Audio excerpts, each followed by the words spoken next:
Hey guys, what's happening? It's Ike from Flipside Music, and welcome to What the F.A.Q. Season 2, Episode 34. Right. I think. Yes. I think. Yeah, this is a specially produced segment for the 50 or so people that watch it every week. 53 individuals. People that watch it every week consistently. You guys are awesome. We appreciate that. And hey, what's up, dude? Mr. MJ. He's quiet. So come on, sneak through.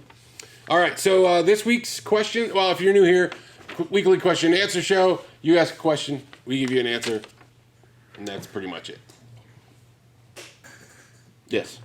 Sorry. All right. Things going on in the show. Yeah, there's stuff behind the cameras. Anyway, so let's start out with question 1. Yes, Mr. Coombs. Ben Coombs, our preferred Canadian YouTuber. Yeah. Yes, we're working on here soon, right? We're going to be doing a demo for his drive. His new LPD I'm working drive. on doing the a demo on the nice drive, eh? So yeah, I gotta. There's been a lot of stuff going on. My hot water tank blew up. It was that was going to be one of those days where I was going to work on it. And it's some crazy times lately. Weird stuff has happened. Yeah. Even this morning, there was somebody parked in the middle of the street in front of my street. Yeah, outside they were just parked there, and I'm like, what? No, it's weird. That's funny you mentioned. There's this ongoing saga of how big do they make these? Basically, they keep trying to make these traffic spots to slow things down, and they keep making different mounds and different things, but they keep making them too big or too what. So they've redone them 3 times, and this morning they're putting in a whole nother set. One. Yeah, it's what the hell? Weird. Yeah, so I live in the city here in Denver, urban suburban type neighborhood, but there's just somebody parked in the street. Just in the street. Just stopped. Wow. Lights are on. It's 5:15 in the morning, and I'm like, what? That is really weird. What's going on? And then I see a dude walk on his dog, and he's looking inside, kind of wondering. Then he's on his phone. And I'm like, I don't know it's been weird. And then later in the day, there was an old guy, it was parked in almost the same spot, but over to the side, and the guy didn't move for an hour and 20 minutes, at all. And maybe there's a weird dead. There's a temporal anomaly right in that spot. So you drive in it and hit it, and then you're gone. In front of disappear. And it's weird. One year, I remember having 9 accidents in front of my house because people are speeding down the street, but it stopped and they're not paying attention. They would, that makes sense. People. Yeah, this has nothing to do with music. No. But this is pretty much this is your traffic update on Denver. Yeah, this is pretty much the normal way we do these FAQs. Sometimes it happens. Okay, so Ben Coombs, let's start with his question. All right, so he wants to know what we think of the hybrid gauge string sets from Ernie Ball, the 9.5 to 44, the 9 to 46s, the 10 to 48s, all the new hybrid packs that Ernie Ball's been doing, the Mammoth Slinky is 11 to 52, and they're kind of hitting all those in between spots they never had before. I mean, I think it's just giving you more options compared to the standard. Some of the stuff, I guess it depends on what you're playing.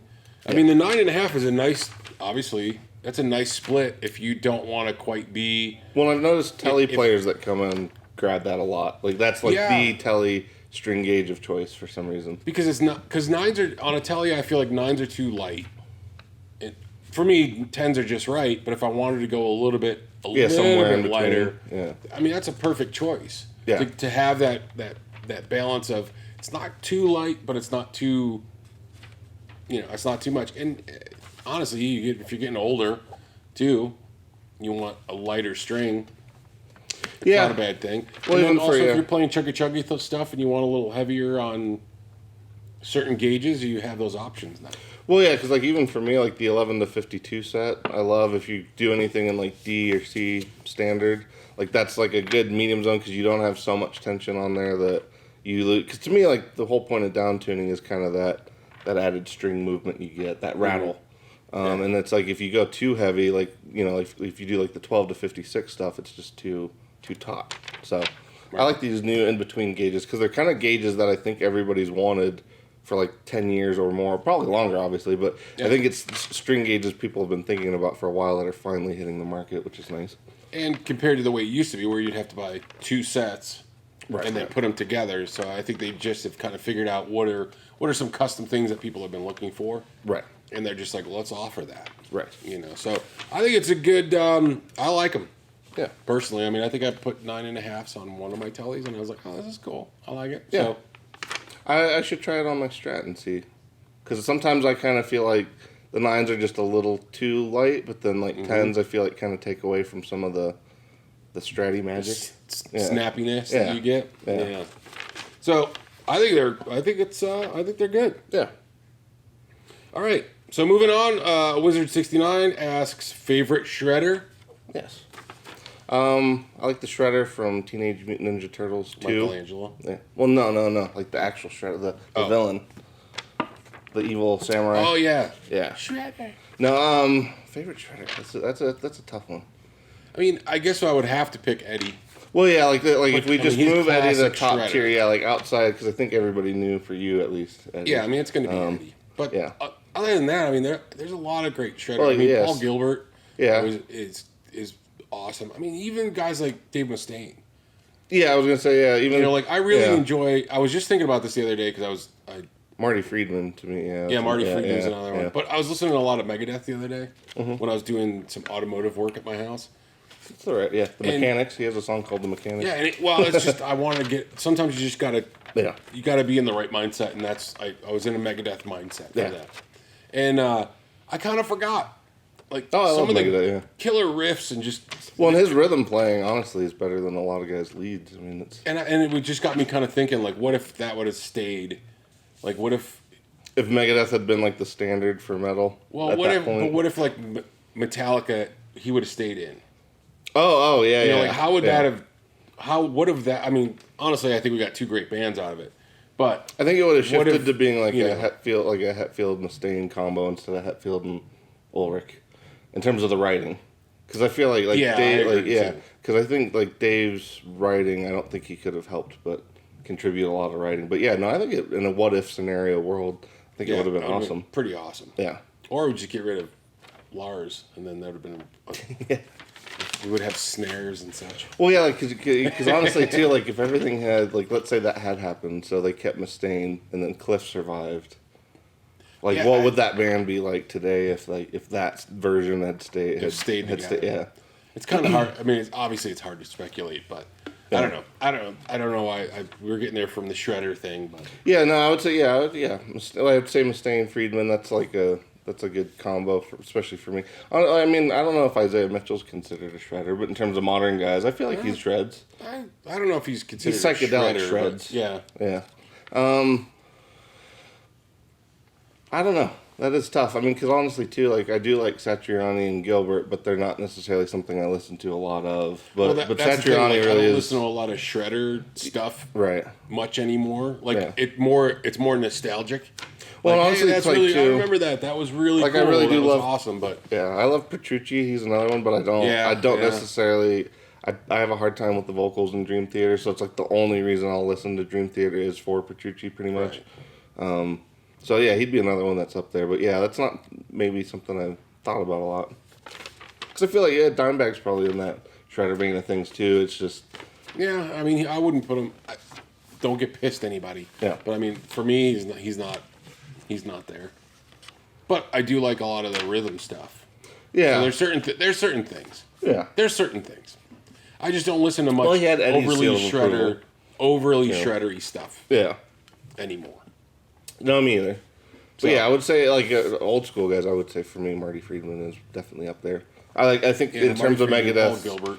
Yeah, because in terms of Megadeth's, like, career, I think he definitely still has the longest lasting solos. So, anyway. All right. Next one. So, moving on. Cube 60 Keyboard says, set neck through, bolt on, favorites, pros and cons. That's a kind of a big one. I don't care. If you just like the guitar, you like the guitar? Yeah, I like the guitar. It doesn't matter to me because I play bolt-on necks for years, and I don't... You don't have a preference of, like, when you're looking for guitars, you don't have a one that you tend to go towards? No, it just kind of depends. Like, I don't know that I would want a bolt-on neck Flying V. Yeah. Well, no, that's what I was going to say. Like, So I would have certain... a hard time with, like, Les Pauls, Explorers, Vs, anything that's normally a set neck SG or neck through. Or something like that. I just don't know... Yeah, Les Paul with a bolt-on neck is probably not where I would... Man, we're going to get a delivery right now, aren't we? Yeah, probably. It's probably... But it's not... No, I would say if you'd asked me before I started working here, I would have said like set necks and neck throughs were definitely what I liked more. But now, I would say I don't really care. If I like the guitar, I like the guitar. Because like especially, playing more strats and tellies now, like it doesn't. It's not nearly as big of a difference as people or the internet and shit would lead you to believe. Would lead you to believe. Yeah, it's so much more sustained. Right. So much more. I don't know. You can get plenty of sustain from a well-built bolt-on neck guitar, but also I think with with bolt-ons, I mean, you could pop it off and put a different one on. Yeah, that's what I was gonna say. In that repair-wise, it's going to be easier. I mean, if you got a real bad problem with a set neck guitar, that's a big job. Right. Whereas otherwise it's like, just throw this neck out and put it in the trash, make it into a door handle, and put another one on, and you're good to go. Right. So, pros and cons. I mean, that covers the pros and cons. Yeah, I was gonna say that could go on and on. I think the main debate there tends to be sustain, and in that regard, like I've had right now even like I feel like my Strat sustains for an incredibly long time, and it's it's a bolt-on, but it's like I've also got like Pickles is probably the longest sustainer, but that part of me wonders more if that's just because it's got all that extra weight and beef. Yeah, so it's like to me a lot of that has to do with that, but it doesn't really matter. That's kind of like my CMG, which is a set neck. Right. I mean that thing sustains for days, but I also got a telly that my Tribute ASAT is a good sustainer. It's one of those things too, like how long do you really need it? Like, because I have certain guys that come in the shop and ask us like if they're looking for LP style guitars, they always ask if it sustains for 8 seconds or longer, and I'm like, how often are you really gonna? I mean, you might do it, but I'm just saying like how often are you really gonna do that? I don't know. I just feel like it's a weird. I get it. It's a weird thing. Like they're not Broncos. It's like why 8 seconds? Like because it's always 8 seconds. It's a bull ride. It's like a bull ride. Yeah. Exactly. I think honestly, if the guitar sounds good the way it's built, I mean that really comes down to it. And I don't really think it matters. Set neck, bolt on, neck through, all that shit. Like because we've all played, I think. A neck through and or a set neck that is like, wow, this kind of blows. Yeah. I mean, we've played guitars like that, and we're like, this, Yeah, this sometimes is a bad guitar. This is a bad guitar. Meh. And then you've played guitars that were like, wow, this is like $400 or $300, and this thing is like surprisingly good, surprisingly awesome. I mean, I love the guys that want to shit on Made in Mexico stuff, and it's like, and I got plenty of them, and they sound great. That they're there. You just gotta like listen and if it speaks to you and it sounds good, then it's good. There's too much. I don't know. There's just too much internet chatter about what this should be and what that should be. I'm in guitar groups and I see so many people asking questions about nonsensical shit, and it's like, I don't know. I worry about it. Yeah, if this applies to people, because like we probably do have a different opinion than people, because most people don't get to play nearly the number of guitars that we do. That's true. And so it's like, to me at this point, like I keep thinking about like, well, what if I didn't have that option? Like, how much more limited would my opinions on guitars be if I hadn't tried all like the thousands of guitars we've probably tried at this point? Yeah, I mean all the different ones that have come through, all the used gear all the weird shit that we've played. Well, all the customer guitars even that come through, and just all the different things. It's like that stupid Dan Electro convertible. Yeah. That came in. I'm like, I ended up picking it up because I'm like, this thing's cool. Well, I mean, it wasn't. I mean, it's made out of like masonite, right? And it's not. It just felt really good, and I thought it sounded good. And when I plugged it in, I'm like, this thing has a cool sound to it. Yeah. Well, even that crazy Fernandez Strat that we all kind of missed. Fernandez Strat. Yeah, it's like it was amazing. Awesome. Yeah, it was a great guitar. Yeah. No, I still am sad that none of us grabbed that one. That's all right. It made its way to a good home. We've rehomed plenty of shit from here. Yeah. But anyway, I hope that answered the question. I think it did. I mean, that's our opinions on them. I just say play the guitar, don't matter what. If it sounds good and it speaks to you, I think that's our consensus is just play more guitars. Yeah, play more guitars. Yeah. Don't let anybody tell you what you should like. You figure it out. You figure out what you like and then go with it and fuck everybody up. Yeah, there you go. I'm so trying not to swear. It's all right. We got sound effects now, maybe. Yeah. I'm trying not. I'm trying to be good. This is terrible. I hate this. We're not monetized yet, but at We're some not, point no. I gotta watch Yeah, rein it in before then, but we'll see. Well, we got to start a Patreon so I could just f-bomb left and right. If you guys want to get back keep to the F-bombs, essence of how my speech cadence is. If you guys want to enable us to talk freely, then we can do that. All right. Last one then. Camacho23 asks, favorite guitar player with terrible guitar tone. This one, I think we've actually been asked this one before. And I think we've agreed. Yeah, I was going to say, Randy Rhoads is always number one. Yeah, Randy Rhoads for me every time. Can't stand that over mid-rangey. Well, it's like I love mids, but like he passes the point of mids, like of good mids. Yeah, I've never, even when I was a kid. Now, amazing, like player-wise, forget it. I love all the riffs. I mean, awesome.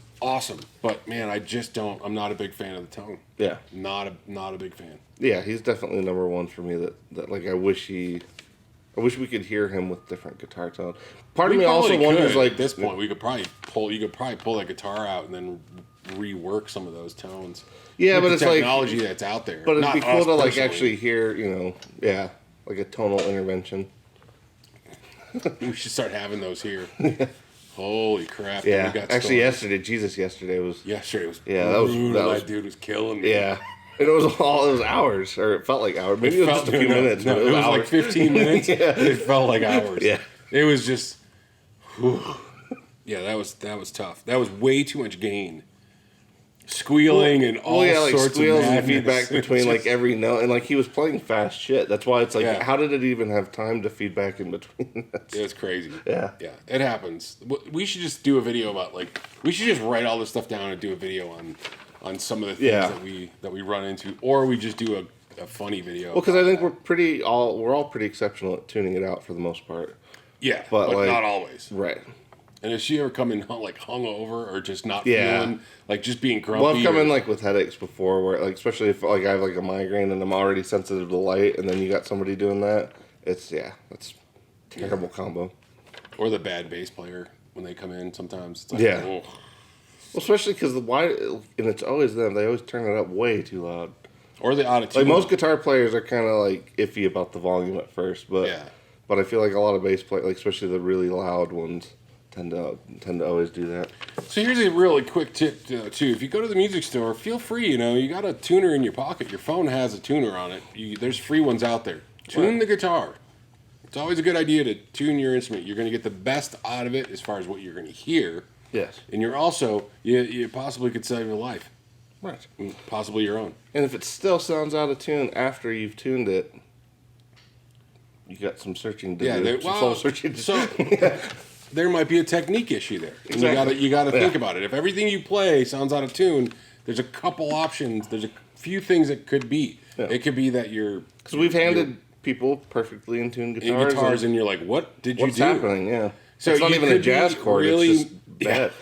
You could be monkey gripping it and really making things go out of tune. Right. Or surely the guitar could be have poor intonation. Yes. We do the best we can to keep everything set up and ready to roll, so we don't have those issues. But tune up, and if you start playing and everything sounds out of tune, there might be a technique issue. Look into that. I don't know. That had nothing to do in there, but that's it. No, that was just our ending. Yeah. What public service announcement? Couldn't think for a second. Yeah, that's public service. PSA. Yeah, it's basically a PSA at the end of the episode. Tune your shit up. Right. So you don't get, to get bashed at the guitar store. Yeah, exactly. No, for the most part, we're very supportive. We get it. Everybody's on a different path. We understand that, but sometimes, no, the tuning thing is just one of those ones. The tuning's a real tough one, right? Because you're just like, especially because you really don't know if you're gonna offend somebody by handing them a tuner. Because sometimes I'll try to do it and they don't want it, and then you're like, you kind of need it. It's just go ahead, please. And some people get you can definitely tell their mood will shift. Oh yeah. And so it's not always a judgmental thing. It's just even good players. Sometimes you just want to hear them play in tune. That's it. As best as you can. Like Fuzz guy, that one. Oh yeah, exactly. That guy was killing us. Oh, not only was he out of tune, but he was really he was confidently out of tune. He was confidently out of tune. We're like, hey man, no, I'm good, bro. And I'm like, You're not. You're not. Okay. He ended up buying the pedal, so that was cool. But still, it was. Well, he liked what he heard, so that's all. Exactly. He's making his own. Yeah. He's making his own way with his own music, so Right. that's all good. He's inventing his own tuning too. Right. He did a great job. Yeah. All right. I think that's it. Right. Yep. Are we good for the day? Yeah. All right. We appreciate you guys sticking around for as long as you have. Please like, subscribe, ask questions for next week. We really appreciate if you can just throw a few in there, and that's it. Yep. And if you hear any other weird noises, we're trying to use a better mic, and it might be picking shit up. So, sorry. That's right there. Yeah. Oh, now you're swearing. See, we're going the wrong way, man. You're the squeaky clean one. Not always. That one slips out every once in a while. I'm usually the one that's got an F-bomb around somewhere. So yeah. Anyway, we'll catch you guys on the flip side. You're on the Dr. Phil show.